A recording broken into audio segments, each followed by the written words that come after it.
세 번째 주제는 공동체입니다. 도시재생 사업을 추진하는 과정에서 가장 중요한 요소라는 표현을 많이 하는데요. 근데 주민분들은 좀 많이 어색해하는 부분이기도 합니다. 그래서 오늘은 공동체 부분하고 관련해서 인천에서 마을활동가로 다년간 많은 활동을 해와 주신 김경남 선생님을 통해서 좀 말씀을 듣도록 하겠습니다.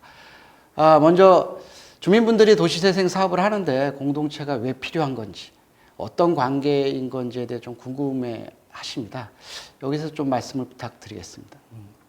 먼저 공동체를 좀 이야기 드리자고 하면은 지금 이 방송을 들으시는 비룡공감에 계신 분들도 사실 이게 뭐지 하고 이 방송을 들으심과 동시에 마을에 관심이 있으셔서 저는 이걸 듣는다고 생각하거든요. 그래서 마을에 관심이 있고 같이 논하고 이야기하고 같이 뭔가 방법을 찾아가는 것들을 공동체라고 저는 생각하고, 또 그런 것들을 더 나아갈 수 있게 더 발판이 돼서 더 추진해서 나갈 수 있도록 해주는 게 도시재생이라고 생각합니다. 그래서 이것들을 따로 떨어뜨려 놓을 수 있는 게 아니라 도시재생이 있으면 당연히 공동체가 그 안에 있어야 된다고 생각합니다. 예, 말씀하신 것처럼 아마 이제 주민분들이 도시재생 사업에 대한 기본적인 취지나 배경, 의도 이런 것들을 아직은 조금 이해가 좀 부족하시기 때문에 이 공동체의 의미에 대한 좀 이해도 사실 좀 부족할 수 있을 것 같다는 생각이 드는데, 혹시 서울에서 재생 사업을 하면서 이런 공동체의 관계나 역할에 대해서 좀 말씀을 해주실 수 있는 게 있을까요? 저는 이제 도시재생은 기본적으로 우리 마을의 문제를 주민과 행정과 전문가가 함께 풀어가는 과정이라고 생각을 합니다. 그래서 사실은 이 도시가 있는 한 이 계속 도시를 살기 좋은 곳으로 만들어가는 과정들은 계속 되어야 하는데, 도시재생 사업은 그 중에 일부를 행정이 지원해 주는 것이라고 할 수 있죠. 그래서 사실은 우리가 20세기까지는 우리 마을의 문제들을 도시계획, 그래서 행정이나 전문가가 해결해 주는 방식이었다면 21세기 정말 이제 주민자치 시대가 된 오늘에는 우리 마을의 문제는 결국 우리가 제일 잘 알고 있잖아요. 우리 주민들이 제일 잘 아시니까 그 주민들이 함께 마을의 문제를 풀어가는 것이 재생이라고 생각을 한다면, 그 주민들이 개인으로서가 아니고 함께 그 마을의 공동체를 이루어서 마을의 문제를 풀어가시기 위해서 사실은 재생의 가장 뿌리가 되는 것이 공동체라고 생각을 합니다. 그래서 사실은 이 공동체 없이는 도시재생이 불가능하다고까지 말씀드릴 수 있는 거죠. 그래서 저희도 이제 서울에서 특히 이제 창신숭인에서 재생 사업을 해오면서 사실 이 재생 사업 이전부터 사실은 다양한 주민 공동체들이 있었고, 저희는 이 재생 사업 이전에 뉴타운 해제를 주민들이 주도가 돼서 해냈고요. 사실은 도시재생 사업 지정 과정에도 주민들이 이제 강력하게 도시재생에 대한 참여 의사를 밝히면서 도시재생을 받을 수 있었고, 사실은 이 사업이 지속되는 기간 내내도 다양한 주민 공동체들이 함께 참여해서 자신들이 필요한 목소리들을 내고 함께 서로 협력하고 마을의 미래를 함께 고민하면서 한 발 한 발 만들어 온 것이 저희 도시재생 사업이라고 생각합니다. 예, 말씀해 주신 것처럼 그러니까 도시재생 사업의 출발 자체가 사실은 마을에서 마을 분들이 모여서, 그러니까 공동체적인 관점을 가지고 마을의 문제를 어떻게 풀어갈 것인지 좀 활발하게 활동하고 있는 지역에 대해서 공공이 뭐 행재정적 뭐 특정 영역에 대해서 지원을 해주게 되면은 그 고민들을 좀 더 쉽게 해결할 수 있고, 또 그 마을에 계시는 분들의 그런 관심들을 더 끌어낼 수 있고, 그런 과정을 거쳐서 그 이후에도 지속할 수 있는 구조를 만들어내기 위한 게 사실은 도시재생 사업이기 때문에 공동체의 중요성이 굉장히 중요하다고 봅니다. 아마 이제 주민분들의 입장에서는 그럼 공동체가 마을의 문제를 이렇게 어떻게 해결했지, 이런 것들을 알면 아마 조금 더 의미가 있을 것 같은데요. 혹시 그런 사례들에 대해서 좀 알고 계신 게 있으신가요? 네네. 그 만석동이라는 곳이 인천의 동구 만석동이라는 곳이 있고요. 이곳은 피난민들이 내려와서 정착한 공간이고, 또 그 판자촌 형태로 지어졌던 건물들이 많이 있고, 쪽방촌이라고 하죠. 그 일본식 말로는 학고방이라고도 하는데, 그런 건물의 형태가 아직도 남아있는 동네입니다. 그러다 보니까 그 안에 화장실도 없고, 그리고 도시가스도 없고, 그리고 공동 화장실이 있는데 푸세식인 거죠, 아직도. 지금은 잘 접하기 힘든 상태에 있는 곳인데, 주민들이 이곳에 도시재생이라는 사업이 들어오면서 아까 앞에 얘기 드린 것처럼 우리 이런 게 필요해라고 얘기하시던 분들이 이제는 그 도시재생이 힘을 얻어서 도시가스, 삼천리와 함께 행정도 같이 해서 도시가스를 설치하고 또 변전소 건물이 바로 앞에 있었거든요. 집 앞에. 그래서 문을 열면 담장이 되게 높게 서 있는, 두 사람이 동시에 서서 못 걸어가는 길이었는데 그 변전소 담장을 허물어 달라라는 뭐 탄원서나 이런 것들을 같이 행정과 같이 얘기하고 또 한정과 같이 협의하면서 행정, 한전, 주민 그리고 활동가 이렇게 네 분이서 몇 차례 회의를 가졌고요. 앞으로 그분들은 4, 50년은 힘들게 살긴 했지만 이제 남은 그 시간 동안은 정말 이제 기름 보일러가 아니라 연탄이 아니라 도시가스로 보일러를 때우면서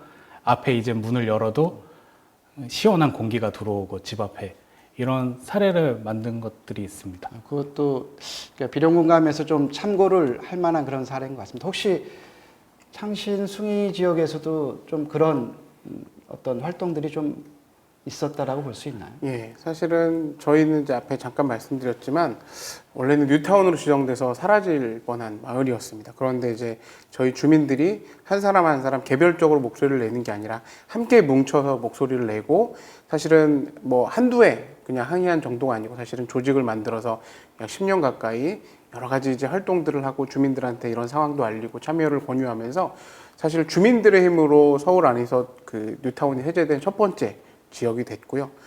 그렇게 해서 이제 재생으로 넘어오면서 주민들이 또 저희 재생 사업 중간에 이제 원래 사업 계획이 없었던 이제 백남준 기념관이 사실은 그것도 주민 공동체 노력으로 생겨나게 됐습니다. 사실 백남준의 고향이라는 이런 이제 사실을 알게 되시면서 특히 이제 창신일동 주민들이 정말 마을에 대한 자부심을 되찾고 이걸 우리가 그냥 넘어갈 일이 아니다. 우리 마을에 꼭 이런 세계적인 아티스트 백남준 기념관을 지어달라라고 주민들이 함께 요청하고 준비하셔서 사실은 백남준 기념관도 만들어졌고요. 사실 지금 주민공동이용시설 운영도 개인 한 사람이 하는 게 아니라 그렇게 마을의 공간을 함께 운영하자라는 공동체가 있기 때문에 지금 이제 그 시설들이 또 이렇게 활성화돼서 운영될 수 있었습니다. 사실은 우리가 한 사람 한 사람은 빨리 갈 수 있지만 우리가 함께 조직을 만들고 공동체를 이루어야 오래 가고 멀리 갈 수 있다고 생각합니다. 그래서 우리가 한 사람이 민원을 넣으면 해결되기 어려운 일들도 사실은 우리가 함께 마을의 문제를 해결하는 이런 공동체 조직을 만들어서 지속적으로 요청하고 협의해 간다면 그런 문제들을 하나씩 해결해 갈 수 있다고 생각합니다. 예, 뭐 좋은 말씀을 해주셨는데, 저도 최근에 지금 인천에서 지금 활동된 그 사례를 좀 들은 적이 있는데, 인천의 연수 일동에 보면 한방마을이라고 있습니다. 그곳은 오히려 그 내국인보다 외국인의 비중이 더 높은 그런 아주 독특한 지역인데, 최근 코로나가 발생하고 나서 좀 주민분들의 입장에서는 좀 문제의식을 가졌던 것 중에 하나가 코로나 예방을 위해서는 마스크 착용이 반드시 필요한데 외국인들이 여기에 대한 인식이 조금 부족한 것도 있고 또 실질적으로 마스크를 구입하기 어려운 문제들이 있어서 최근에 주민분들이 모여서 여기에 대해서 조금 어떻게 해결할 것인지 고민을 하다가 캠페인 활동을 했습니다. 그러면서 공공에서도 좀 참여를 유도를 시켰고 또 일반 기업이든 또는 개인적인 차원에서 여러 가지 그런 기부 활동 같은 것들도 유도해 내면서 상당한 성과를 거뒀다는 그런 사례들도 있습니다. 이런 것처럼 마을에서 공동체가 뭔가 고민하고 해결해야 될 문제들에 대해서 노력을 하면은 충분히 그 마을의 현안들을 해결할 수 있는 그런 특성을 보일 수 있다라는 생각을 갖고 있습니다. 그런데 이제 주민분들이 조금 용어에서 아마 어려움을 갖는 게 있을 수 있을 것 같은데 그 중에 하나가 기존에 이제 마을 계획이라는 표현과 지금 도시재생 사업에서 얘기하는 활성화 계획, 이게 도대체 어떤 차이가 있는 거냐, 이런 좀 질문들을 하시는데 거기에 대해서 조금 말씀을 부탁을 드리겠습니다. 마을 계획과 그 활성화 계획은 사실 그렇게 틀리다고 생각 안 하셔도 되고요. 같은 선에 있다고 생각하시면 되는데 단지 좀 더 쉽게 얘기 드리자면 활성화 계획은 특별법에 의해서 법적으로 계획된 거라고 생각하시면 되고 마을 계획은 그 지원 조례에 의해서 그 근거를 가지고 수립된 계획이라고 보시면 되는데 더 나아가면 이렇게 생각하시면 되고 정말 쉽게는 마을 계획은 주민들이 계획한 거, 활성화 계획은 법적으로 위에서 내려온 근거에 의해서 법에 의해서 만들어진 특별법이라고 생각하시면 될 거라고 생각합니다. 예. 조금 덧붙여드리면 이제 마을 계획은 이제 주민들이 우리 마을의 미래를 같이 고민하고 만드시면서 이제 그 조례를 통해서 지원 받아가시면서 이제 사실 해가시는 사실은 그렇게 규모가 크지는 않은 사업인데요. 이 도시재생 활성화 계획은 도시재생 사업만을 위한 계획입니다. 그래서 사실은 그 이후까지를 보는 게 아니라 사실은 이 도시재생 사업 예산이 내려왔을 때 이 예산을 어디에 어떻게 쓸 것인가를 계획하는 게 도시재생 활성화 계획인 거죠. 그래서 사실은 어떻게 보면 마을 계획이 더 길게 갈 수 있는 계획이고 도시재생 활성화 계획은 도시재생 사업 기간 동안 추진할 사업에 대해서 함께 논의하고 만들어가는 계획이라고 생각하시면 좋을 것 같습니다. 예, 말씀하신 것처럼 아마 활성화 계획은 도시재생법에서 정한 그 기준이나 틀이 있기 때문에 그 범주 내에서 아마 이게 수립하는 내용인데, 그러니까 뭐 근본적으로는 사실은 같은 내용이라고 이해는 할 수 있을 것 같습니다. 마을 계획이나 활성화 계획이나 그 마을의 어떤 미래, 그 뭐 약간의 시간의 차이는 있을 수 있지만 그 비슷한 내용이라고 보시면 될 것 같고요. 단지 이제 주민분들은 조금 혼란스러울 수는 있습니다. 또 최근에 주민자치의 전환이라는 그런 또 새로운 정책을 추진하면서 읍면동 단위로 또 자치계획을 수립하는 과정도 있습니다. 그러니까 이 부분은 또 뭔가에 대한 오해를 하실 수도 있는데 사실은 비슷한 개념의 이 마을에서 또는 지역에서 그 지역의 주민 또는 공동체가 그 지역이 갖고 있는 강점이나 약점 이런 걸 기반으로 해서 그 마을의 미래의 비전을 어떻게 설정할 건지, 그리고 그런 비전들을 달성하기 위해서 어떤 목표들을 가지고 어떤 수단으로 그것들을 이루어낼 것인지 이런 것들을 직접 수립하는 과정이라고 보시면 되고요. 그런 과정에서 활성화 계획이라고 하는 거는 법에서 정한, 그리고 공공에서 그 활성화 계획에 근거해서 행재정적인 지원을 해줄 수 있기 때문에 그런 지원을 받아내기 위한 일종의 법정 계획으로서의 의미가 더 크지 않을까라는 생각에서 아마 주민분들이 이해를 하시면 좋을 것 같습니다.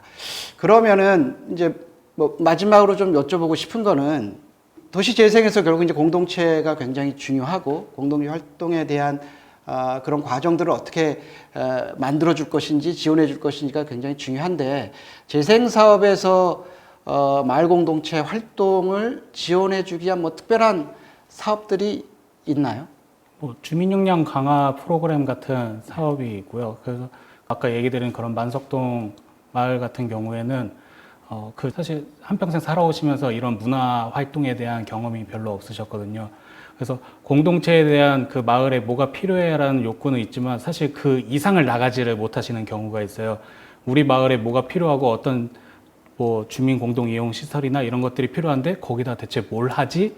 라는 고민이 사실 떨어지시거든요. 근데 그런 거에 대한 경험을 못 해보시고 한평생 일만 하셨던 분들이시기 때문에 이런 것들에 대한 역량을 키워드리기 위해서 그런 도시재생 안에 있는 주민 역량 강화 사업비를 가지고 경험을 시켜드리죠.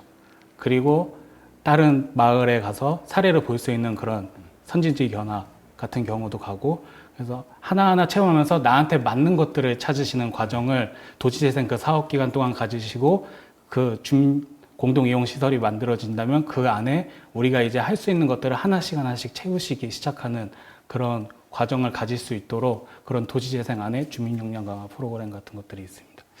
혹시 창신숭이에서도 뭐 이런 지원 사업들을 많이 경험하셨을 것 같은데요. 예, 저희도 마찬가지로 이제 사실은 크게 교육과 실습 두 가지가 있다고 생각을 합니다. 이제 실제로 이제 여러 가지 교육 프로그램들을 통해서 주민들한테 필요한 교육을 해드리기도 하고, 찾아가서 교육을 해드리기도 하고, 뭐랄까 이렇게 창업 같은 걸 하시면 관련된 교육을 해드리기도 하고요.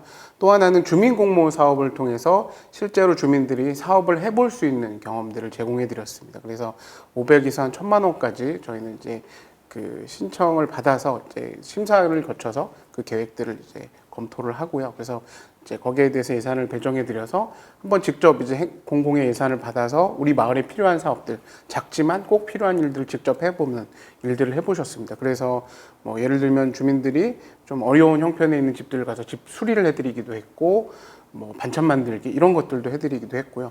또 마을에 축제들을 만들어 보기도 했고, 아까 말씀드렸던 그런 이제 그 마을 카페 준비 이런 것들도 그런 예산을 가지고 본인들이 또 기획해서 교육도 받아보시고 사례도 찾아가 보고 일일 카페도 운영해 보는 이런 교육만으로 해결될 수 없는 이제 실제의 경험들을 이 공모 사업을 가지고 해보시는 거죠. 그렇게 하면서 서로 사실은 공동체가 만들어지려면 서로 경험도 해야 되고 부대껴 보기도 하고 같이 일도 해봐야 알 수 있는 거잖아요. 그렇게 하면서 조금 더 끈끈하게 공동체를 만들어가고 함께 일하는 법을 배워가고 우리가 이렇게 뭉쳐서 일하면 더 큰 일도 지금까지 못했던 일도 해볼 수 있구나 이렇게 이제 신뢰관계와 경험들이 쌓여지게 하는 주민공무 사업이 진행되었습니다. 그래서 교육과 실제 이제 실행의 경험 이것들이 함께 맞물려서 공동체가 더 커나갈 수 있었던 것이죠. 예. 지금 두 분이 말씀을 해주신 것처럼 사실은 이제 도시재생사업에서 공동체의 활동 그리고 사업이 끝난 이후에도 마을 공동체 지속적인 활동이 굉장히 중요하기 때문에 이 마을 공동체가 이 도시재생 사업을 바라보는 여러 가지 시각에 대한 이해도 좀 지원을 해줘야 되고 말씀해 주신 것처럼 어떻게 해야 되는 건지 실질적인 경험도 필요하기 때문에 아마 비룡공감 이 사업에서도 지금 현장지원센터가 운영이 되고 있고 아마 현장지원센터가 이 주민분들의 역량을 강화시키기 위해서 말씀해 주신 교육 프로그램도 다양하게 운영을 하고 있고 또 아마 공모사업도 진행을 하게 될 겁니다. 그러면은 실질적으로 주민분들이 한번 참여를 해서 문제를 해결해 보는 그런 과정들을 거치게 될 수 있어서 아마 다양한 그런 역량들이 아마 쌓여져 갈 거라고 이렇게 기대를 하고 있습니다. 예, 지금까지 비룡공감의 도시재생대학 특강과정을 진행을 했습니다. 오늘 주제는 도시재생 사업에 대한 내용과 주민공동이용시설 그리고 공동체 이렇게 세 가지 영역에 대한 강의를 진행을 했습니다. 주민공동이용시설에 대해서는 서울의 창신숭이 도시재생협동조합의 송경주 이사님이 말씀을 해주셨고요. 그리고 공동체 부분에 대해서는 인천에서 마을 활동가로 지금 활동 중에 계시는 김경남 선생님께서 말씀을 해주셨습니다. 그리고 도시재생은 제가 그 인천연구원에서 지금 활동하고 있는 이완기입니다. 제가 말씀을 드렸는데 이상 이제 세 가지 주제에 대해서 특별 강좌에 대해서는 마치도록 하겠습니다. 그리고 오늘 이 강좌를 포함해서 앞으로도 이제 다른 강좌들이 진행이 될 건데요. 오늘 강좌에 대해서는 동영상을 보시고 나서 소감이나 댓글을 달아주시면은 강의에 대한 수강이 아마 인정되는 걸로 알고 있습니다. 꼭 소감이나 댓글을 부탁을 드리고요. 그리고 이후에 이제 심화 과정이 또 진행이 되는 걸로 알고 있습니다. 심화 과정도 똑같이 강의를 듣고 댓글이나 소감을 달아주시면은 그럼 최종적으로 주민협의체에 참여할 수 있는 그런 자격 기준이 주어진다라고 하고 있습니다. 꼭 강의를 들어주시길 바라겠습니다. 그리고 혹시 뭐 강의 내용을 뿐만 아니라 또 도시재생 전반에 대해서 혹시 궁금하신 점이 있으면은 비룡공감 현장지원센터가 있습니다. 현장지원센터에 문의를 해보시면은 적극적으로 아마 답도 주시고 여러 가지 내용에 대해서 좀 알려드릴 거로 지금 알고 있습니다. 그러면은 이상으로 전체적인 도시재생대학 특별 강좌를 마치도록 하겠습니다. 예, 감사합니다.